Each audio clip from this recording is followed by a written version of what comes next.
मानो नृत्य कर रहे थे। राम जी का जन्मोत्सव था। परमानंद पुरी मन राजा, कहाँ बुलाई बजा बहु बाजा। राजा दशरथ परम आनंद में हैं। गाजे बाजे बज रहे हैं, खूब आनंद सबके मन में हो रहा है। जिस प्रकार हमारे ठाकुर जी के जन्मोत्सव की प्रसन्नता भागवत में बताई जाती है, वैसा ही भाव यहां मानस जी में बताया गया है। सुमन वृष्टि आकाश ते होई, ब्रह्मानंद मगन सब कोई। ब्रंद ब्रंद मिली चले लोगाई, सहज श्रृंगार किए उठ धाई। कनक कलश मंगल भरी थारा, गावत पैठ ही भूप दुआरा। खूब आनंद हो रहा है। मंगल भवन अमंगल हारी, द्रवहु सो दशरथ अजिर बिहारी। महादेव के चित्त के ठाकुर जी प्रकट हुए हैं, बालक राम प्रकट हुए हैं, जिनकी आराधना महादेव नित्य करते हैं। लाला राम प्रकट हुए हैं, राम लला प्रकट हुए हैं। ऐसा भाव सब जगह चल रहा है। सुत मागध बंदी जन गंधर्व सभी आए हैं, सबको दशरथ जी महाराज कृतार्थ तृप्त तृप्त कर रहे हैं। कौशल्या मैया के एक लाला हुए हैं, कैकेयी मैया के एक लाला हुए हैं, और श्री सुमित्रा जी के 2 सेवक हुए हैं। राम जी के सेवक लक्ष्मण और भरत जी के सेवक श्री शत्रुघ्न जी महाराज। इन 4 रूपों में ठाकुर जी का प्रादुर्भाव हुआ है। खूब दान कर रहे हैं नंद बाबा हमारे। अब देखो नंद बाबा आ जाती है मुख से, क्यों? क्योंकि हमने इतनी कथाएं कही हैं भागवत की कि जब लाला के जन्मोत्सव पर दान की बात आती तो नंद बाबा मुख से निकलता। परंतु एक चीज देखिए आपने, राम जी के जन्मोत्सव में और वहां ठाकुर जी के जन्मोत्सव में बहुत समता है। ऐसा एक जैसा क्यों लग रहा है? ठाकुर जी यदि हमारे यहां भी प्रकटेंगे ना, तो हम भी दशरथ और श्री नंद बाबा जैसे ही हो जाएंगे। मैं कथाओं में एक बात कहा करता हूं कि श्री ठाकुर जी जीवन में आएंगे तो सबसे पहला परिवर्तन आपके जीवन में क्या होगा? आप संग्रह करना बंद कर दोगे। जब तक आपकी स्थिति संग्रह की है, इकट्ठा करने की हो रही है, मैं कितना अपने पास में एकजुट कर लूं, ऐसी स्थिति मनस्थिति विचारधारा आपकी बनी है, तो समझो भी ठाकुर जी आए ही नहीं है। ठाकुर जी आएंगे तो कैसे है जाओगे? सब दे दोगे। महादेव को देखो कुछ नहीं रखते अपने पास, सब दे देते हैं। जल चढ़ाओ वो भी दे दिया, बेलपत्र चढ़ाओ, वो कितनी महंगी माला चढ़ा दो, महादेव उसको भी दे देते, कुछ नहीं रखते। अच्छा दूसरी बात, सागर में, क्षीर सागर में नारायण विराजते हैं। सागर को कुछ भी दो नहीं रखेगा, सब लौटा देगा, वापस कर देता है। इसका मतलब क्या है? ये कहीं ना कहीं इस बात का संकेत है कि ठाकुर जी आपके जीवन में आए। ये आपको कैसे पता चले? आपके हाथ दान करने लग जाएं। अब दान शब्द आते हैं ना, लोग थोड़ा सा दूसरे रूप में सोचने लग जाते हैं, वो मेरा मतलब नहीं है।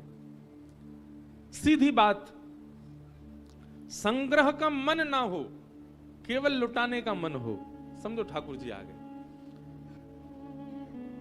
आप कहोगे महाराज जी हमारे रिश्तेदार का बेटा बहुत लुटाता है, 31 एक तारीख को दिखेगा ही नहीं, नए साल पे महाराज खूब लुटाएगा, खूब बड़ी बड़ी बोतल पी के आएगा, खूब सब पे लुटाएगा।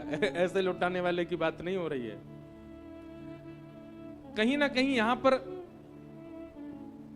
इच्छा पूर्ति है ना, इच्छा पूर्ति वाला लुटाना नहीं, स्वयं की इच्छा पूर्ति नहीं, स्वयं के देह को सुख देने वाला, सुख जहां मिले वहां लुटाना नहीं, असहायों के बीच लुटाना, भगवत भाव में लुटाना। ऐसी मनस्थिति प्रकट हो जाए, समझो ठाकुर जी आ गए।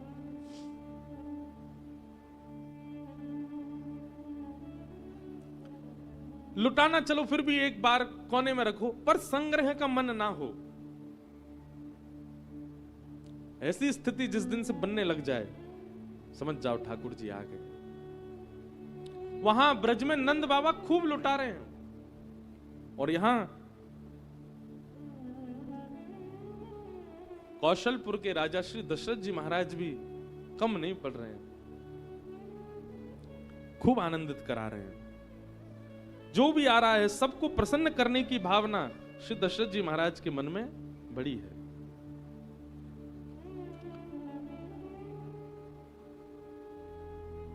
मास दिवस कर दिवस भा मरम न जाना कोई, रथ समेत रवि था क्यों निशा कवन विधि हो। मास दिवस कर दिवस भा मरम न जाने कोई। दूसरी स्थिति यहां पर वर्णन है। पहली स्थिति ठाकुर जी आएंगे तो संग्रह की इच्छा खत्म हो जाएगी, और दूसरी स्थिति क्या होगी, कितने दिन निकल गए, कितना समय व्यतीत हो गया उत्सव करते करते, हरिनाम जपते जपते, कथा सुनते सुनते, समय का पता ना लगना, यह भी भगवत प्राप्ति का एक संकेत है। आपको कहीं ना कहीं समय का भाव पता चलता है, आपको कहीं ना कहीं ऐसा प्रतीति होती है कि अब तो बहुत दिन हो गए, अब तो बहुत समय निकल गया, अब तो बस कथा विश्राम होनी चाहिए, तो समझो ठाकुर जी आए ना आए। लेकिन महाराज कथा में बैठे और थोड़ी देर बाद जब घड़ी देखी तो 2 बज गए, यहां तो कथा विश्राम ही नहीं हुई, पता ही नहीं चला समय का। ऐसी स्थिति अनुभव होने लग जाए तो भी समझना चाहिए ठाकुर जी की कृपा है, ठाकुर जी आ रहे हैं जीवन में। ये तो कुछ घंटों की बात मैंने कही, परंतु जब त्रेता में, द्वापर में रामकृष्ण प्रकट हुए तो ब्रजवासियों की, अवधवासियों की स्थिति क्या है, मास दिवस कर दिवस भा। एक एक महीना ऐसे लगने लगा एक ही दिन निकला है अभी तो, मरम न जाना कोई। अच्छा एक बात बताएं, हमारे ब्रज के एक संत बता रहे थे, लोग कहते हैं कि 6 महीना तक सूर्य जो है वो हिले ही नहीं। वो कहते क्या है, यहां पर लिखा भी है, रथ समेत रवि था क्यों। राम जी के जन्म होते ही रवि यानी कि सूर्य देव अपने रथ सहित स्थिर हो गए, हिले ही नहीं, आगे बढ़े ही नहीं। मतलब रात्रि हुई नहीं अयोध्या में। राम जी के आने के बाद कितने दिनों तक दिन ही दिन रहा। क्यों? बोले भैया केवल मानवों को ही थोड़ी अनुभव हो रहा है समय का, देवता भी उस भाव में आ चुके, उनको भी नहीं पता चल रहा है कि हमें आगे बढ़ना है, हमें क्रिया करनी है, वे सब भी स्थिर हो गए हैं।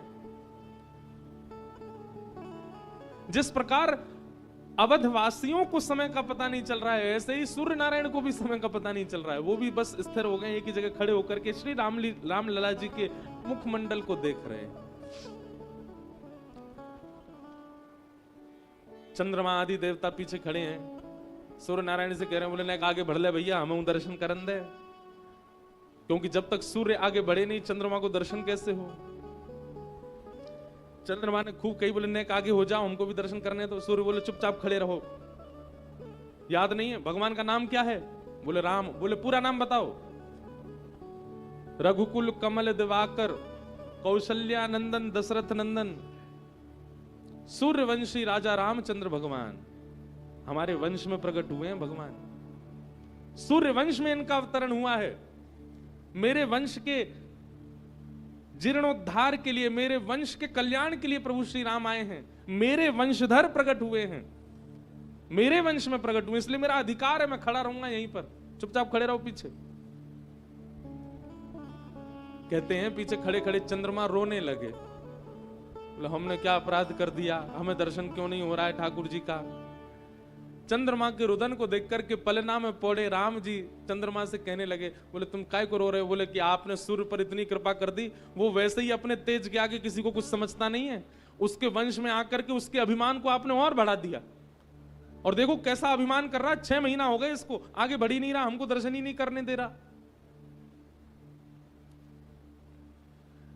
राम जी बोले तुम चिंता मत करो, अभी हम मर्यादा पुरुषोत्तम राम बन के सूर्य वंश में आए हैं, अगली बार हम इससे भी सुंदर रूप धारण करके और नटखट लीला करने के लिए कृष्ण बन के आएंगे, तब चंद्रवंश में आएंगे, ठीक है? तुम 6 महीना नहीं, तुम 1 साल तक खड़े रहना, सूर्य को प्रगट ही मत होने देना। अगला जन्म हम आपके वंश में ले लेंगे, पर अभी सूर्य पर कृपा करने आए, इनके वंश में प्रसन्न होके आए, थोड़ा इनको आनंद करने दो। चंद्रमा के आंसू तो पुछ गए, लेकिन मुख की मुरझाहट अभी तक गई नहीं। बोले प्रभु भले ही आप कृष्ण रूप में कितनी भी अद्भुत लीला करो, पर राम तो देवों के भी इष्ट है ना, उन राम के मुझे दर्शन नहीं होंगे? सब पर कृपा होगी, मुझ पर कोई कृपा नहीं होगी। राम जी बोले अच्छा ठीक है सुनो, हम एक और वरदान दे रहे हैं। बोले क्या? भले ही हम सूर्यवंश में प्रकट हुए, भले ही 6 महीना तक सूर्य हमारे दर्शन करेंगे, भले ही हम सूर्यवंशी राजा कहलाएंगे, लेकिन दुनिया जब भी हमको प्रणाम करेगी तो यही कहेगी रामचंद्र भगवान की जय। आपके नाम के सहित ही हमको प्रणाम होगा। अब प्रसन्न हो, बिना आपके नाम के हमको कोई वंदन नहीं करेगा। तब चंद्रमा प्रसन्न हुए, बोले हाँ भगवान अब ठीक है, कम से कम जब तक पृथ्वी पर राम का नाम रहेगा चंद्र संग ही रहेंगे। ये भगवान ने चंद्रमा को ऐसा संत जन कथाओं में सुनाते हैं।